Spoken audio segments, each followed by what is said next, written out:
going to talk entertainment now. I have a special guest here with me, someone who's burning up the airwaves as the lead in literally probably one of the best movies out now on streaming, and Nikulapo. It's doing the numbers, and he definitely delivered a performance of a lifetime there. Kunle Remi is here with us. Thanks for being here today. Thank you for looking very me. different from what I saw 2 days ago on my TV. Yeah, without the tribal. Congratulations on that, man. It was nice seeing you do that. Did it take you out of your comfort zone as much as it looked like it did? Absolutely, exactly how it looked. Yeah. It threw me off off my comfort zone. You know, the standards that we've grown, or I've grown to understand or practice, it was completely different. It was a longer period for shoot. It was also a language film, you know, Yoruba Ijinle. So it wasn't just the Lagos Yoruba, it was the... Did you have to learn that? Yes, I had to. So reading it was easier, because you read it with your mind, right? But then saying it was a different ball game. The pronunciations, and the mannerisms with it. So it's not just words; it's also with the body. So it took a lot. It took a lot. I mean, I don't understand Yoruba, but I kept watching to see if anyone would use an English word somewhere by mistake, you know. And it was really very well done. Did you have to audition for that? What did you think stood you out? What did you have to do to get a role like that? So first, working with the director, Kunle, the amazing Kunle, I did a movie with him previously. That was in Nigeria Christmas. So that was the first time we were working. And I think he was there, he was like, this guy. There's something there. So yeah, after the film, fast forward a few months later, he calls me and says, Shole saw Yoruba, in meaning, can you speak Yoruba? And I go, yes, I can. He says, I'm speaking Yoruba to you. Are you replying in English? You know, so I thought I didn't get it, you know, until he just called me later and says, I'm sending you a script. Read it. Let me know what you think. And then I read it. Yeah, I will do the work. That was very, very well. When would you say you started acting? Was it after winning the reality show? Did you have an interest in it before then? So I just want to understand, how would you track your journey? How many years in Nollywood now, would you say? In Nollywood, I'll say a decade. Okay. I'll say 10 years.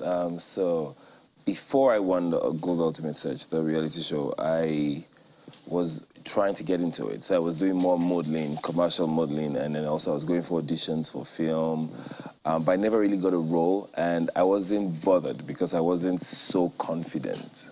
Right, I could do it, you know, all the church drama groups, all the school, you know, I was always in all of those things. This was a different ball game. Yes, I wasn't confident because it was totally different. And then after the Ultimate Search, doors opened, but then again, I still wasn't confident enough. I had to go to film school, which is me going to New York Film Academy and coming back. And then since then, it's been from one to the other. Yeah, 10 years is definitely quite a while. But you also know that this is an industry where it takes a while for people to actually take you seriously. Yeah. Is it that you get typecast and become the guy who's just, you know, the lover boy in every movie, or the fine boy, or, you know?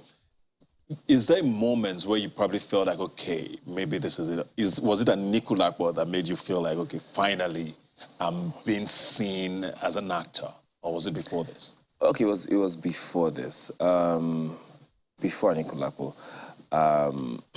So I've had a very good run on Iroko TV, and also on DSTV, on Africa Magic. I've been there on a couple of series. So, you know, over time I've built the confidence as an actor. I've trained. I've experienced the set. I've grown. I look back at 2010. Bless you. I look back at 2010, and I look to 2015, and I'm like, oh, I've grown, you know. And then this comes. But I like to consider it as though I've been a boxer, constantly rehearsing for the big roles to come. So every little thing I've done over time, be it the TV, be it the YouTube, be it every little thing, has just been me rehearsing or working out for the mega match, which now happens to be a Nikulapo. So when I look at the performance in a Nikulapo, I'm not surprised because it's been coming. I've been preparing for this opportunity. Are you surprised by the reception? And I say that meaning, were you like, but I've been doing this. Why you suddenly just... Was that your reaction, or were you like, okay, wow, finally they can see?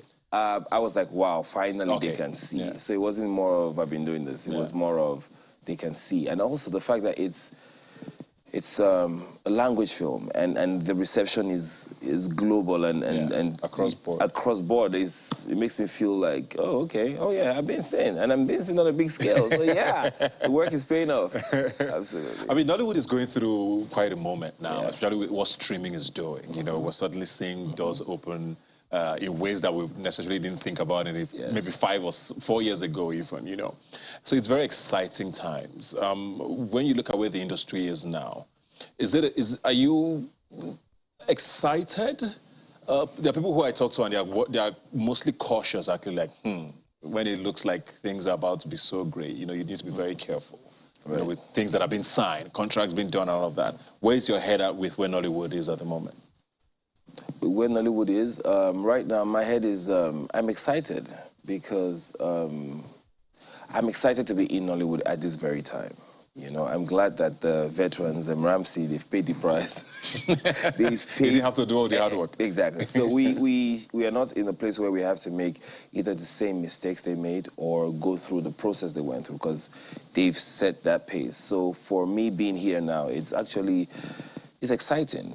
There's so much happening. So much is happening. Like you said, the streaming platforms are out here. People are signing mega deals. All I just hope for is the structure that Nollywood needs. I always hear that word structure. What does structure look like in Nollywood? Structure is, for me, it's where everyone can be appreciated and valued. Your craft can be more valued. So down to the crew guys, there is a structure for them. Because I'm on set sometimes and you see the way they are at the bottom of the food chain. Yeah, there is a food chain, but then again, you can still eat well at the bottom, you know. Having a structure is what makes us not be able to come online and say, oh, I'm sick, I need insurance and all of that. If we have a structure that gives you back-end deals, that appreciates you as an actor, as an entertainer, as a filmmaker, I don't want to compare and say Hollywood or Bollywood, but you see, those places work because of the structure. It's not because they are the best. It's because there's a structure that guides them. And we kind of, there's the idea that we have, but we know that we don't have it. Yeah. Well, congratulations on Anikulapo. I mean, I thoroughly enjoyed it. Everybody seems to enjoy it as well. But away from that, you have this very interesting social media persona that a lot of us are, you know, and you're coming here and, you know, trying to talk calmly and talking your shit. And I'm like, this is not who I see on TikTok and Instagram. Was it COVID that took that thing off? Where you become this guy who, you know, does skits and memes and just has a laugh? What's that about? It was so before 2020, it was always the work and grind from one set to the other, and all of a sudden 2020 happened and everybody was stripped of work, right? What do I do? I'm already used to being a machine, to just be on the roll and working or fitting into someone's creativity, and then I was left naked and just idle and nothing to do. And I was like, oh, this is a tripod. And now, prior to that, in film school, I studied directing, I studied filmmaking. So I could edit, I could do all of these things, but I never used it because back here, I'm just into the, I have to prove, I have to work hard, I have to become that actor, the A-list actor, I have to do so. I feel like then, before COVID, which is what helps me, I felt like I had to do so much to show that I am, you know, a great actor. But COVID made me understand that you just have to work and just do what you got to do. Now, TikTok and all those things I've done literally that gave me more mileage than even all the packaging you had packaging. And all the films that I've been doing. So I was like, yeah, and it's effortless because it's always been a thing. Are you making money from it, yeah?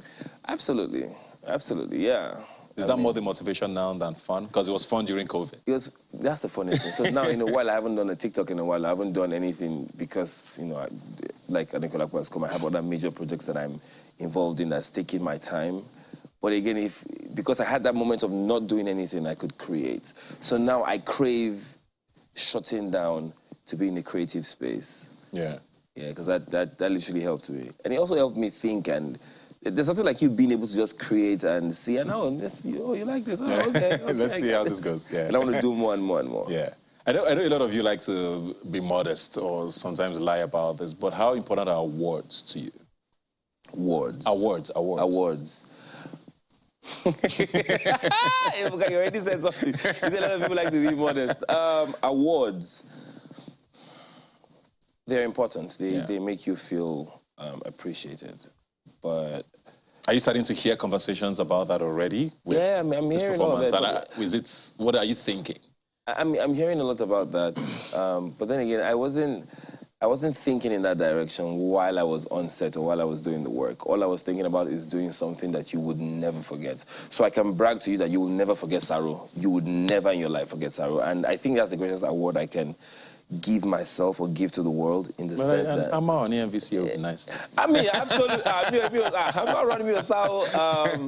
Yeah, absolutely, you know. But then again, it's like you said about Nollywood, it's tough out there, bro. I mean, there's Ageshikoli, there's Eleshoba coming soon, there's Anikulapo, there's Brotherhood. There's a lot going on. But I mean, we are the ones eating good, I guess, with the viewers. Okay, yeah, but I mean, good luck, because I've had those conversations already, so I'm wondering where your headspace is at. Yes, I'm just... We can only keep fingers crossed. Before we move on very quickly, as a viewer now, are you Team Saro or Team Arolake? I'm Team Saro. Why? I have to be Team Saro because I have an understanding. So of where that came from? Yeah, even though I have issues with Saro's decisions, but then again, he's human, just as every other person. But something led up to that decision, because, like I say, absolute power corrupts absolutely. And that's the truth. There's nobody on earth that would have that kind of power that will not mess up. Yeah. Fact. Fact. So why I'm Team Saro is because the journey of the film, we don't really know his backstory. People begin to give him a backstory.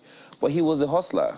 And they just distracted him, and he went with the wind. Wow, they just distracted him. Yeah. Well, if you've not seen the movie, go check it out. Nicola Boy is on Netflix. And tell us whose team you're on. It's been an ongoing debate on social media. Oh, my goodness. And it's very interesting to watch. Finally, before we go now, tell us about this new movie, Giacomo, and what it's about. Oh, yeah. And Giacomo, why we should talk about it. Giacomo is Tony Abraham's upcoming project. I play lead on it, and it's powerful. She's really excited about it, as I am. And that's the thing. Once you have your director, she co-directed it with Bayoti Jenny. This is in Yoruba as well, or English? It's English, but he has a flavor of Yoruba between. She's so excited about it that you have to perform, and it's such a beautiful story. It comes out in December. I can't give too much. It's called The Born Again Stripper. Ah. Exactly. So the title already What's makes happening? But that's the thing. You would think it goes that way, but it goes this way. It's a powerful story. It has action. It has good laughs. It has drama. And also, it's a hint. It's my character is betraying again. You see your life. This year. Next year is loving. This year was just a It's betrayal. becoming a pattern. Let's be sure what's happening.